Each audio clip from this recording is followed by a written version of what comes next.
आपके अपने YouTube channel अनुराग SRT class में दोस्तों आपका स्वागत है। दोस्तों जैसा कि आपको पता है कि अपने चैनल पर क्या है कक्षा 12वीं हिंदी प्रश्न बैंक सॉल्यूशन की क्या है सीरीज चल रही है। तो जिसमें जो आप जो वीडियो देख रहे हैं ये क्या है आपका दोस्तों पार्ट 8 है। ओके दोस्तों पार्ट 8 इससे पहले भी दोस्तों 1 से लेकर पार्ट 7 तक आ गया है, जिसमें दोस्तों बहुत का कुछ कवर हो चुका है। ओके दोस्तों जाकर उन्हें जरूर देख लीजिए। जिसमें दोस्तों मैंने आपको क्या है आरोह काव्य खंड का पूरा आपको ये कंप्लीट करा दिया है। चल रहा है दोस्तों आपका काव्यबोध। तो जो इस पार्ट में दोस्तों क्या है पूरा अपना काव्यबोध कंप्लीट हो जाएगा। तो काव्यबोध में हम लोगों ने कहाँ तक कंप्लीट कर लिया, चलिए मैं भी आपको बता देता हूँ। तो ये है अपना काव्यबोध। ओके दोस्तों तो जहाँ में अपने दोस्तों ने पूरे अपने सही विकल्प कंप्लीट कर लिए थे, रेगिस्तान की पूर्ति कंप्लीट कर ली थी, सही जोड़ियां कवर कर ली थी। ओके दोस्तों एक वाक्य में अपने कंप्लीट कर लिए थे, सत्ता भी कंप्लीट कर लिए थे। ओके दोस्तों अब इसमें काव्यबोध में आपका केवल बचता है लघु उत्तरीय प्रश्न। ओके दोस्तों 2-2 नंबर के आपके लघु उत्तरीय प्रश्न आप देख सकते हैं। ओके दोस्तों जो आप देख रहे हैं ये क्या है आपके प्रश्न बैंक का सॉल्यूशन का क्या है मैंने क्या है प्रिंट निकलवा ली जिससे आपको मैं समझा सकूं। तो ये आपका पूरा हो जाता है। ओके दोस्तों तो टोटल में आपको बता दूं तो किसमें आपके क्या है 67 क्या है क्वेश्चन है। तो इस वीडियो में अपन पूरे के क्वेश्चन की क्या है अपन सॉल्यूशन देखेंगे, इसलिए क्या है वीडियो में अंत तक बने रहिएगा क्योंकि ये वीडियो आपके लिए यूजफुल होने वाली है। अगर आप वीडियो को पूरा देख लेते हो तो आपको दोस्तों पूरा इसका सॉल्यूशन मिल जाएगा। ओके दोस्तों 67 दोस्तों टोटल इसके क्या है क्वेश्चन है 67। ओके दोस्तों तो पूरा अपन क्या है कवर करने वाले हैं। तो मैं आपको क्या है इनके आंसर मैंने इसकी सॉल्यूशन पीडीएफ टाइप करके बनाई है। तो चलते हैं दोस्तों मोबाइल की स्क्रीन पर, वहीं हम देखते हैं इसका सॉल्यूशन। अभी मजा आएगा ना वीडियो। तो फाइनली दोस्तों देखिए मैं आ चुका हूं अपनी मोबाइल की स्क्रीन पर और हम लोग को क्या देखना है काव्यबोध की क्या है प्रश्न उत्तर देखने हैं लघु उत्तरीय जो आपके 2 नंबर के रहने वाले हैं। वस्तुनिष्ठ अपन इससे पहले के पार्ट में कवर कर चुके हैं। ओके दोस्तों साथ ही दोस्तों काव्य खंड भी पूरा कवर कर चुके हैं। तो जाकर पहले वाले पार्टों को जरूर देख लीजिएगा। तो चलिए देख लेते हैं क्रम से अपन एक क्वेश्चन को बहुत ही बेहतरीन तरीके से देखिएगा, इसलिए क्या है वीडियो को अंत तक बने रहिएगा और वीडियो पसंद है तो वीडियो को लाइक जरूर कर दिएगा। चलिए देख लेते तो सबसे पहला आपका क्वेश्चन आ जाता है रस की परिभाषा देते हुए उसके भेद लिखिए। ओके दोस्तों तो आपको क्या है रस की परिभाषा देना है और उसकी भेद लिखना है। तो रस की आप परिभाषा देख सकते हैं, रस का शाब्दिक अर्थ है आनंद। काव्य को पढ़ने सुनने में जिस आनंद की अनुभूति होती है उसे क्या है रस कहते हैं। ओके दोस्तों रस के आप प्रकार भी लिख सकते हैं, तो पूरे दिए गए हैं।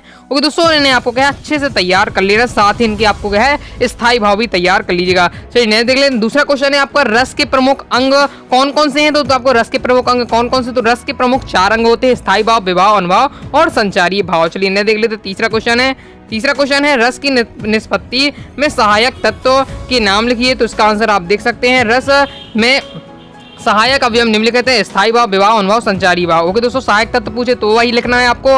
ओके दोस्तों रस के अंग पूछे तो भी आपको वही लिखना है। अब पूछा जा रहा है आपका स्थायी भाव किसे कहते हैं, तो आपको मतलब स्थायी भाव की परिभाषा देनी है। तो आप इसका आंसर देख सकते हैं स्थायी भाव का सामान्य अर्थ भाव प्रधान होता है। काव्य में यह भाव शुरू से आखिरी तक रहता है, इसे ही काव्य का आधार क्या है माना जाता है। नेक्स्ट है आपका 5वां क्वेश्चन संचारी भाव किसे कहते हैं, किन्हीं 2 संचारी भाव के नाम लिखिए। तो संचारी भाव की आप परिभाषा आपको लिखना है, तो तैयार कर लीजिए। क्या है कि संचारी भाव तो व्यभिचारी भाव भी किसे भी जाना जाता है, ऐसे कहा जाता है यह भाव मन में कुछ समय के लिए उत्पन्न होता है और संचरण करने फिर चले जाते हैं। ओके दोस्तों आश्रय के चित्त में जो अस्थायी मनोविकार उत्पन्न होता है उसे संचारी भाव कहते हैं। संचारी भाव को कुल 33 भेद हैं, मतलब 33 भेद हैं। ओके दोस्तों जैसे अब उदाहरण आपको देना है तो गर्व, हर्ष, उन्माद, आवेग ये सब क्या हो जाते हैं संचारी भाव के उदाहरण हो जाते हैं। चलिए नए देख लेते हैं। नेक्स्ट आपका करुण रस की परिभाषा और उदाहरण देना है। ओके दोस्तों जितने भी आपके 10 रस है तो 10 की आपकी परिभाषा तैयार कर लीजिएगा। एक परिभाषा कर लीजिएगा तो आपकी 10 की 10 क्या तैयार हो जाएंगी। ओनली आपको क्या है स्थायी भाव उठाते जाना तो आपकी परिभाषा तैयार हो जाएगी। ओके दोस्तों सबके क्या है आपको एक एक उदाहरण तैयार कर लेना है। करुण रस के पूछा गया तो करुण रस में का स्थायी भाव शोक है। यही शोक नामक जब स्थायी भाव विवाह अनुभाव संचारी भाव से सहयोग कर जब विवाह अनुभाव संचारी भाव से सहयोग करता है तब करुण रस की निष्पत्ति होती है। तो यही परिभाषा आपको याद कर लेना है। बस आपको क्या है जिसकी परिभाषा पूछे आपको क्या है उसका स्थायी भाव यहाँ चेंज कर देना है। देखिए इसमें पूछ रहा था करुण रस का पूछ रहा था तो यहाँ शोक नामक स्थायी भाव लिख दिया था। ओके दोस्तों अगर आपसे क्या है श्रृंगार रस का पूछे तो रति नामक स्थायी भाव आपको लिख देना है। ओके दोस्तों रति आपको जोड़ देना है। अगर आपसे दोस्तों किसका पूछे आपका भयानक रस का पूछे तो यहाँ भय नामक स्थायी भाव का तो एक ही परिभाषा कर देना। ओनली आपको क्या है स्थायी भाव चेंज कर देना, आपकी परिभाषा तैयार हो जाएगी और सभी की क्या है एक एक उदाहरण तैयार कर लेना है। ये फेमस क्वेश्चन उदाहरण है करुण रस का कि अभी तो मुकुट बना था माथ, ये वाला मैंने लिखा है तो आप यह से भी याद कर सकते हैं। चलिए देख लेते हैं वीर रस का लक्षण पूछे गए हैं। वीर रस के लक्षण मतलब बताना है आपको। तो देख सकते हैं कि जब किसी रचना या काव्य आदि में वीरता जैसे आई भाव की उत्पन्न होते हैं उसे वीर रस कहा जाता है। दोस्तों युद्ध अथवा किसी कार्य के लिए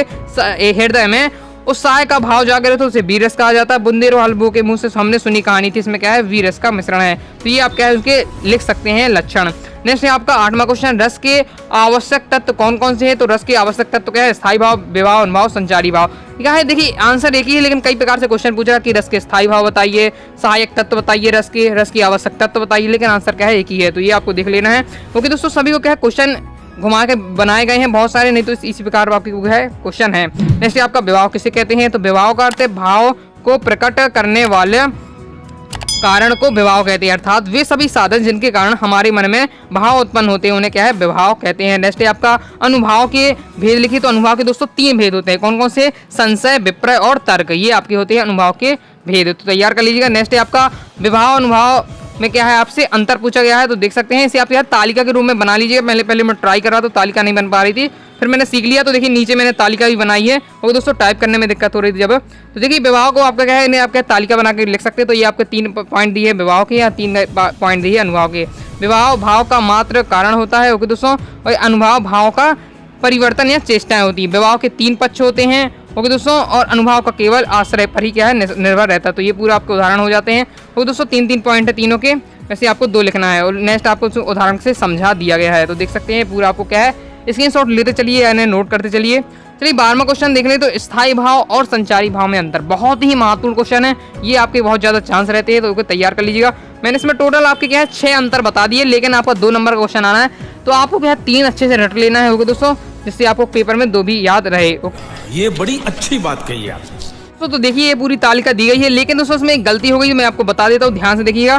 क्या होता है दोस्तों, पहले नंबर पे जो दिए गए हैं ये पूरे पॉइंट दिए गए हैं, ये आपके संचारी भाव के साइड के दिए गए, स्थायी भाव के, तो ये इस साइड का हो जाएगा आपका, ये इस साइड का हो जाना है। ओके दोस्तों, मतलब आप ऊपर का चेंज कर लीजिए। पहले लिखा है आपका क्या है, संचारी भाव के पॉइंट दिए गए हैं, ओके दोस्तों, और ये आपके यहाँ इस साइड दिए गए हैं स्थायी भाव के पॉइंट। ओके दोस्तों, थोड़ा मिक्स हो गया है, तो आपको क्या है यहाँ ऊपर आपको लिख लेना है, इस साइड संचारी भाव लिख लेना है आपको दोस्तों, इस साइड आपको क्या है संचारी भाव लिखना है, ओके दोस्तों, स्थायी आपको स्थायी भाव लिखना है, तो उल्टा लिख गया है। तो यहाँ आपको देखिए क्या है, संचारी भाव की संख्या 33 है और स्थायी भाव की संख्या कितनी है, 10 है।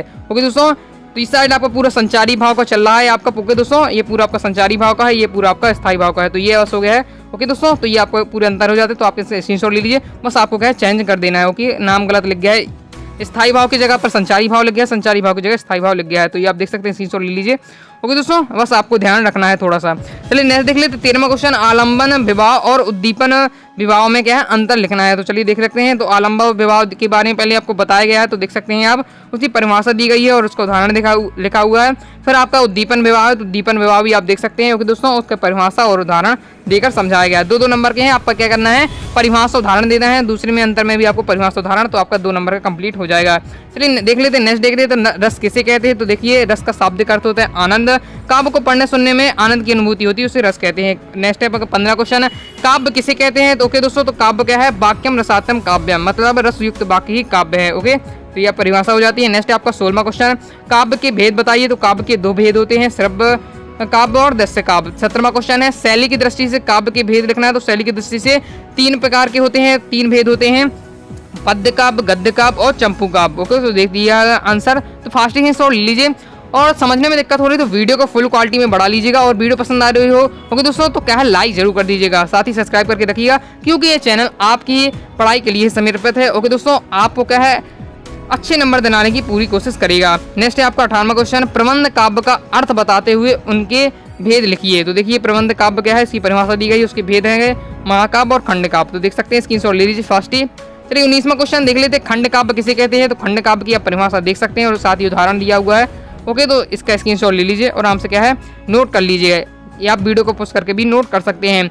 20वां क्वेश्चन है, महाकाव्य की आपको विशेषताएं बतानी। तो महाकाव्य की विशेषताएं देख सकते हैं, पहले महाकाव्य की परिभाषा दी गई है, फिर क्या है पॉइंट वाइज इसकी विशेषताएं बताई गई, तो आप देख सकते हैं। तो इसका स्क्रीनशॉट ले लीजिए। ओके दोस्तों, इसके आगे आपका ये दिया हुआ है, तो देख लीजिए। और अभी तक आपने टेलीग्राम को ज्वाइन किया तो ज्वाइन करके जरूर कर लीजिए, अनुराग स्टडी क्लासेस के नाम से है। ओके दोस्तों, तो क्या है टेलीग्राम पर जाइए, अनुराग स्टडी क्लास सर्च करिए और ज्वाइन जरूर हो जाइएगा। तो ये आपका हो गया है 20वें क्वेश्चन तक कंप्लीट हो गया। चलिए 21वां क्वेश्चन देख लेते हैं। 21वां क्वेश्चन है, खंड काव्य की विशेषताएं लिखिए। तो खंड काव्य की आप विशेषताएं देख सकते हैं, परिभाषा दी गई है, फिर उसकी क्या है पॉइंट वाइज मैंने क्या है अलग से विशेषताएं लिख दी गई हैं, तो देख सकते हैं आप।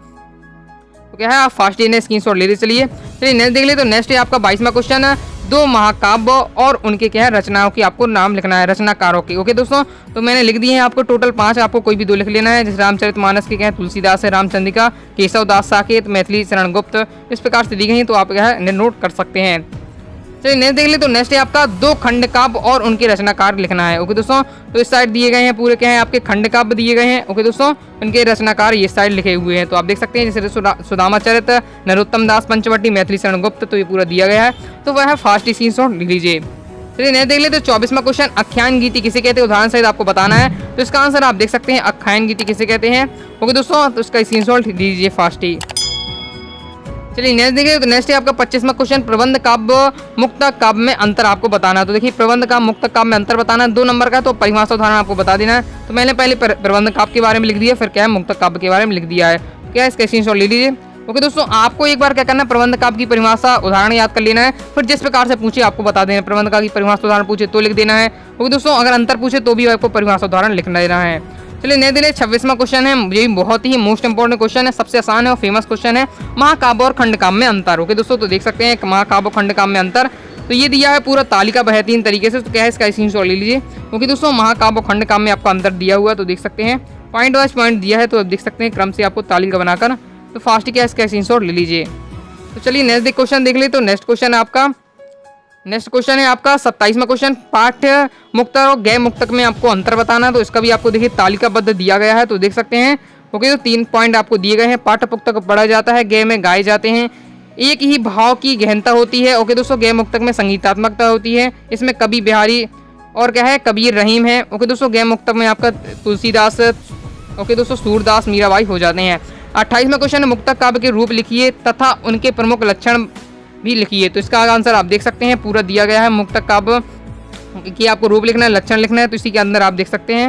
ओके दोस्तों, तो ये आपका कंप्लीट हो जाता है। ये आपका क्या है मुक्तक काव्य के प्रकार देख लीजिए, तो ये आपका पूरा हो जाता है। नेक्स्ट है आपका क्वेश्चन महाकाव्य किसे कहते हैं, 5 महाकाव्य के नाम और उसके रचनाकार लिखिए। तो देखिए महाकाव्य की परिभाषा दी गई है और 5 क्या है महाकाव्य दिए गए हैं, साथ ही उनके बगल में क्या है उनके रचयिता लिखे हुए हैं, तो आप क्या है इसका स्क्रीनशॉट ले लीजिए फास्ट ही। चलिए नेक्स्ट क्वेश्चन 30वें क्वेश्चन में देख लेते हैं। तो 30वां क्वेश्चन है आपका अलंकार की परिभाषा एवं भेद लिखिए। तो देख सकते हैं अलंकार की परिभाषा दिया गया है और दोस्तों उसके बाद आपको उनके क्या है भेद दिए गए हैं। भेद कितने 3 होते हैं, शब्द अलंकार, अर्थ अलंकार और अव्यय अलंकार, तो फास्ट क्या है इसका स्क्रीनशॉट ले लीजिए।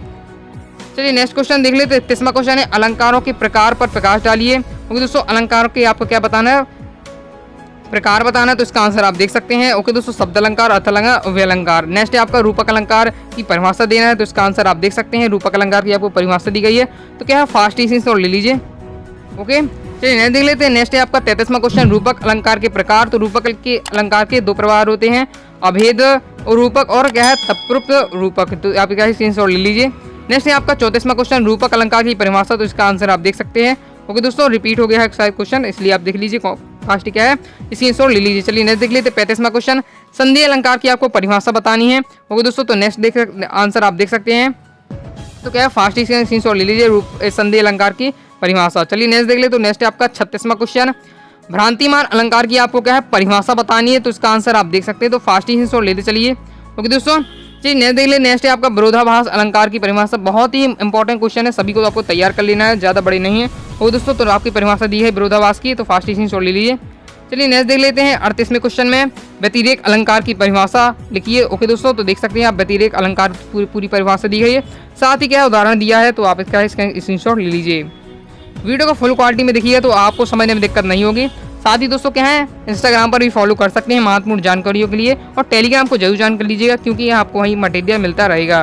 तो दोस्तों नेक्स्ट है आपका छंद किसे कहते हैं, तो क्या है आंसर आप देख सकते हैं शब्द योजना में वर्णों या मात्राओं और यति गति का विशेष नियम को क्या है छंद कहते हैं। 40वां क्वेश्चन है छंद कितने प्रकार के होते हैं, छंद 2 प्रकार के होते हैं, वर्णिक छंद और मात्रिक छंद। ओके दोस्तों, नेक्स्ट क्वेश्चन है वर्णित और मात्रिक छंद में अंतर आपको बताना है, तो इसका आंसर आप देख सकते हैं। ओके दोस्तों, 2 नंबर के है, तो 2 नंबर के हिसाब से मैंने बताया अंतर, तो आप इसका स्क्रीनशॉट ले सकते हैं। फिर नेक्स्ट देख लेते हैं आपका सोरठा के आपको क्या है लक्षण लिखना है, सोरठा छंद के आपको लक्षण लिखना है, तो इसका आंसर आप देख सकते हैं। लक्षण लिखना मतलब दोस्तों की आप परिभाषा बता देंगे तो परिभाषा के अंदर ही क्या है लक्षण रहते हैं, तो ये आपका हो जाता है। नेक्स्ट है आपका कवित्त छंद की परिभाषा लिखिए, तो कवित्त छंद की आप परिभाषा देख सकते हैं, तो फास्ट स्क्रीनशॉट ले लीजिए। वैसे भी दोस्तों मैं क्या है आपको डायरेक्ट दिखाता जा रहा हूँ, फिर भी क्या है वीडियो काफ़ी लंबा हो जाता है। वो दोस्तों तो इसलिए मैं पढ़ नहीं रहा हूँ, तो आप क्या है इसे क्या है स्क्रीनशॉट लेते चलिए। ओके, नेक्स्ट है आपका सवैया छंद की परिभाषा और प्रकार लिखिए। तो सवैया छंद की परिभाषा देख सकते हैं, प्रकार रह गया है, तो आप क्या है इसे अपने से कर लीजिएगा। ओके, तो ये आपका 44वां क्वेश्चन कंप्लीट हो जाता है। नेक्स्ट है आपका 45वां क्वेश्चन, रुबाइयाँ छंद की विशेषताएं लिखी। तो मैंने काफ़ी मटेरियल लिख दिया है, तो आपको कोई भी 2 लिख लेना है। ओके दोस्तों, जो भी आपको पसंद है आप छांट के क्या है 2 पॉइंट बना लीजिएगा। मैंने देखिए पूरा मटेरियल लिख दिया है रुबाइयाँ छंद का, तो आपको इसमें 2 विशेषताएं आपको जो सही लगे तो आप लिख लीजिएगा। ओके, नेक्स्ट है आपका कवित छंद का उदाहरण। तो कवित छंद का उदाहरण आप देख सकते हैं, ये पूरा दिया गया है। तो क्या है फास्ट स्क्रीनशॉट ले लीजिए, पूरा ये बहुत बड़ा दिया है। ओके दोस्तों, आप नेट में दूसरे भी सर्च कर सकते हैं, अगर आपको जो कठिन लग रहा है तो आप इससे आसान भाई आपको मिल जाएंगे नेट में, तो आप क्या सर्च कर लीजिएगा। नेक्स्ट है आपका सवैया छंद का उदाहरण। ओके दोस्तों, सवैया छंद का उदाहरण आप देख सकते हैं। प्रकार देखिए छूट गए, तो ये भी आपको क्या नोट कर लीजिएगा। तो ये आपका है उदाहरण हो जाता है आपका सवैया छंद का। नेक्स्ट है आपका दोस्तों मतगंध सवैया के लक्षण और उदाहरण बताना। तो आप देख सकते हैं ये आपका मतगंध सवैया का लक्षण बताए गए हैं, साथ ही एक आपको लास्ट में उदाहरण दिया गया है। चलिए नेक्स्ट देख लेते हैं। नेक्स्ट है आपका दुर्मिल सवैया के लक्षण और उदाहरण लिखिए। ओके दोस्तों, अगर आप क्या नोट नहीं कर पा रहा हूँ या स्क्रीनशॉट नहीं ले पा रहे हैं तो वीडियो को क्या है आपको पॉज कर लेना है, वहीं फिर आप क्या है आराम से स्क्रीनशॉट ले लीजिएगा। नेक्स्ट है आपका दुर्मिल सवैया के लक्षण उदाहरण बताना। तो देख सकते हैं इसका आंसर आपके सामने दिया गया है। दुर्मिल सवैया के आपको लक्षण भी बताए गए, साथ ही क्या है आपको उसका उदाहरण भी दिया गया है। चलिए नेक्स्ट देख लेते हैं 50वां क्वेश्चन, दोहा और सोरठा में अंतर आपको बताना। चलिए दोहा और सोरठा में अंतर देख लीजिए। 2 नंबर का है, तो 2 पॉइंट मैंने बना दिए। ओके दोस्तों, दोहा और सोरठा में आपको अंतर बताना है। तो आप देख सकते हैं ये दिया हुआ है, इस प्रकार से भी क्या है आप अंतर लिख सकते हैं। ये भी एक तरीका है अंतर लिखने का। देख सकते हैं लास्ट में क्या है इनके दोहा का उदाहरण दे दिया है और सोरठा का उदाहरण दे दिया गया है। चलिए नेक्स्ट देख लेते हैं आपका शब्द शक्ति किसे कहते हैं, उनके क्या है आपको भेदों को क्या है नाम लिखना है। कम से कम 65 क्वेश्चन है, तो सभी कवर करेंगे इस वीडियो में, इसलिए आपका लास्ट तक बने रहिएगा। ओके दोस्तों, वैसे भी इसलिए मैं फास्ट कर रहा हूँ जिससे क्या है वीडियो काफ़ी लंबा ना हो। सर शब्द शक्ति की आपको परिभाषा बतानी है, तो ये देख सकते हैं उनके भेद भी दिए हैं। शब्द शक्ति परिभाषा, उनके भेद कौन कौन से होते हैं, अभिधा शक्ति, लक्षणा शक्ति और व्यंजना शक्ति। चलिए नेक्स्ट देख लेते हैं। नेक्स्ट है दोस्तों आपका शब्द शक्ति के भेद उदाहरण सहित लिखिए। ओके, तो शब्द शक्ति के आप भेद देख सकते हैं, अभिधा शक्ति, लक्षणा शक्ति और व्यंजना शक्ति। 2 नंबर का है, तो 2 नंबर की आपको हिसाब से लिखना है, ज़्यादा नहीं लिखना है। नेक्स्ट है आपका अभिधा शब्द शक्ति की परिभाषा लिखिए। तो ये दिया हुआ है, अगर दोस्तों कुछ में आंसर बड़ी लिख दिए तो आप यहाँ से क्या है अपने हिसाब से भी लिख सकते हैं। ओके, जो आपको ज़्यादा एक्स्ट्रा मटेरियल लगे आप उसे क्या है काट के अपने हिसाब से लिख लीजिएगा। तो अभिधा शब्द शक्ति की परिभाषा उदाहरण आप देख सकते हैं। नेक्स्ट है आपका दोस्तों लक्षणा शब्द शक्ति का उदाहरण सहित आपको लिखना है, तो इसका भी आंसर आप देख सकते हैं। ओके दोस्तों, नेक्स्ट है आपका दोस्तों व्यंजना शब्द शक्ति की आपको परिभाषा उदाहरण लिखना है, तो इसका भी आंसर आप देख लीजिए, तो स्क्रीनशॉट लेते चलिए। ओके, तो काफ़ी बड़ी परिभाषा है, तो आप क्या है इसका मेन टॉपिक है जो भी आपका उसको आपको लिख देना है। ओके दोस्तों, चलिए नेक्स्ट देख लेते हैं आपका 56वां क्वेश्चन, अभिधा और लक्षणा शब्द शक्ति में आपको अंतर बताना। तो ये आप देख सकते हैं, मतलब आपको क्या एक बार आपको तैयार कर लेना अभिधा, लक्षणा और व्यंजना की परिभाषा, फिर जैसे भी क्वेश्चन पूछे आपको लिख देना है। अभिधा और लक्षणा के पूछे दोनों की परिभाषा उदाहरण लिख दिया तो आपका क्या है अंतर कंप्लीट हो जाएगा। चलिए नेक्स्ट देख ले, तो नेक्स्ट है आपका दोस्तों लक्षणा और व्यंजना शब्द शक्ति में अंतर, तो इसका भी आंसर आप देख सकते हैं। ओके दोस्तों, पूरा दिया आपको ओनली परिभाषा उदाहरण लिख देना है, तो इस प्रकार से आपका क्या आंसर कंप्लीट होता जाएगा, तो स्क्रीनशॉट लेते चलिएगा। ओके दोस्तों, चलिए नेक्स्ट है आपका नेक्स्ट है शब्द गुण या काव्य गुण की परिभाषा लिखिए। ओके दोस्तों, प्रकार बताना है, शब्द गुण की परिभाषा लिखिए और काव्य आप उसके प्रकार बताने हैं। तो उसके 3 प्रकार होते हैं, माधुर्य गुण, ओज गुण और क्या प्रसाद गुण। चलिए नेक्स्ट देख लेते हैं। प्रसाद गुण संपन्न कविताओं की विशेषताएं आपको बतानी है, तो इसका आंसर आप देख सकते हैं। ओके दोस्तों, किसी की विशेषताएं लक्षण पूछे तो आपको एक परिभाषा याद कर लेनी है उसकी, और बस आपको वही लिख देना है। उसी में क्या है सभी उसके लक्षण बता दिए जाते हैं, विशेषताएं बता दी जाती हैं। ओके, तो ये आपका आंसर कंप्लीट हो जाता है। ओज गुण का आपको उदाहरण देना है, तो ओज गुण का आप उदाहरण देख सकते हैं, परिभाषा भी मैंने लिख दिया है, लेकिन आपको क्या है उदाहरण लिखना है। सबसे अच्छा सबसे असर क्या है आसान ये उदाहरण है, तो आपको तैयार कर लेना है। ओके दोस्तों, चलिए नेक्स्ट देख लेते हैं। माधुर्य गुण की परिभाषा उदाहरण आपको देना है, तो माधुर्य गुण की परिभाषा उदाहरण आप देख सकते हैं। ओके, आसान है ये वाला उदाहरण, तो आप तैयार कर लीजिएगा। ओके, तो ये आपका क्या है माधुर्य गुण की परिभाषा उदाहरण कंप्लीट हो जाता है।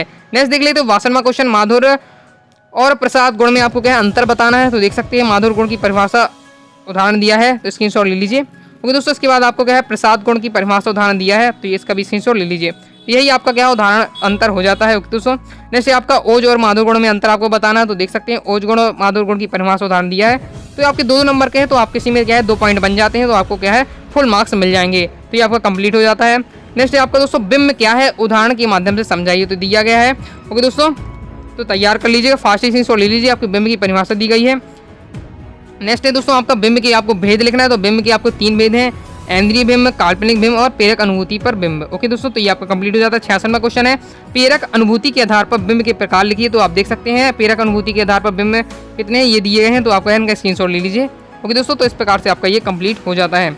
नेक्स्ट है दोस्तों आपका बिंब कितने प्रकार के होते हैं, तो बिंब दोस्तों 4 प्रकार के होते हैं, दृश्य बिंब, श्रव्य बिंब, विचार बिंब और भाव बिंब। तो इस प्रकार से दोस्तों आप फाइनली अपन ने कंप्लीट कर लीजिए पूरी क्वेश्चन। ओके दोस्तों, अगर आपने वीडियो को पूरा लास्ट तक देखा तो ओके दोस्तों आपके लिए इसके लिए क्या है बहुत बहुत धन्यवाद, क्योंकि आपको क्या है पूरा इसका सॉल्यूशन मिल चुका है। ओके दोस्तों, इस प्रकार से अपना क्या है काव्य खंड का और काव्य बोध का अपन ने सॉल्यूशन तैयार कर लीजिए है। ओके दोस्तों, वीडियो पसंद है वीडियो को लाइक कर दीजिएगा। आगे भी दोस्तों आपको सॉल्यूशन आते रहेंगे, चैनल पर इसलिए सब्सक्राइब कर लीजिएगा, साथ ही क्या है टेलीग्राम को भी ज्वाइन कर लीजिएगा। चलिए मैं दोस्तों आपको बता देता हूँ इसका आपको क्या है पीडीएफ नोट्स कैसे प्राप्त करना है। दोस्तों नोट्स प्राप्त करने के लिए आपको क्या है गूगल पर जाना है। ओके दोस्तों, गूगल पर सर्च करना है अनुराग असाटी क्लासेस। क्या सर्च करना है आपको? अनुराग असाटी क्लासेस। ओके दोस्तों, अपने चैनल का नाम आपको सर्च कर लेना है। जैसे ही आप सर्च करेंगे तो सबसे पहले अपनी वेबसाइट मिल जाएगी। ओके दोस्तों, ओपन कर लीजिएगा। जैसे ही आप इसे ओपन कर लीजिएगा तो आपके सामने इस प्रकार का इंटरफेस आएगा। तो सब्सक्राइब नहीं है तो सब्सक्राइब जरूर कर लीजिएगा। ओके दोस्तों, तो चलिए देख लेते हैं आपको क्या करना है। मेन मेन्यू का ऑप्शन आपको दिख रहा है, इसमें आपको क्लिक कर देना है मेन मेन्यू का ऑप्शन पर। जैसे ही आप दोस्तों इस पर क्लिक करेंगे तो आपके सामने इस प्रकार का इंटरफेस ओपन हो जाएगा। आपको क्या है स्क्रॉल करके नीचे जाइएगा। नीचे जैसे ही जाएंगे तो आपको मिल जाएगा 12th क्वेश्चन बैंक 2023 सॉल्यूशन। इस पर आपको क्या क्लिक कर देना है। जैसे ही आप दोस्तों इस पर आप क्लिक करेंगे ओके दोस्तों तो आपके सामने इस प्रकार का इंटरफेस ओपन हो जाएगा। तो इस पर आपको जो देखिए पोस्टर उस पर आपको क्या है क्लिक कर दीजिएगा। ओके दोस्तों, इसके बाद आपको ये ऑप्शन देखने को मिल जाएंगे। जैसे ही आप इसमें ऑप्शन दिख जाएंगे तो आपके देखिए यहाँ पूरे दिए गए हैं। और दोस्तों क्रम से यहाँ पार्ट अपलोड हो जाएंगे। ओके दोस्तों, तो यही दोस्तों आपका क्या है पार्ट 9 भी अपलोड हो जाएगा। दोस्तों क्या है आपको नोट्स देखने हैं। तो इस प्रकार से अपना क्या है काव्य बोध का अपने पूरा सॉल्यूशन कर लिया प्रश्न बैंक का। साथ ही दोस्तों काव्य खंड का कर लिया था 1 से लेकर 5 पार्ट तक, और 6 से लेकर 8 पार्ट तक हमने कर लिया है काव्य बोध का फुल सॉल्यूशन। आगे आएगा गद्य खंड का। ओके दोस्तों, क्रम से आता जाएगा, इसलिए चैनल को सब्सक्राइब कर लीजिएगा। और इससे पहले जो भी आप पार्ट डल चुके हैं अगर आपने नहीं देखा तो जाकर जरूर देख लीजिएगा। ओके दोस्तों, तो टेलीग्राम, इंस्टाग्राम ओके और क्या है व्हाट्सएप ग्रुप में सभी का ज्वाइन हो जाइए, क्योंकि ये सब प्लेटफॉर्म आपकी सहायता के लिए बनाए गए हैं। तो ओके दोस्तों, तो मिलते हैं नेक्स्ट वीडियो में, तब तक के लिए बाय बाय।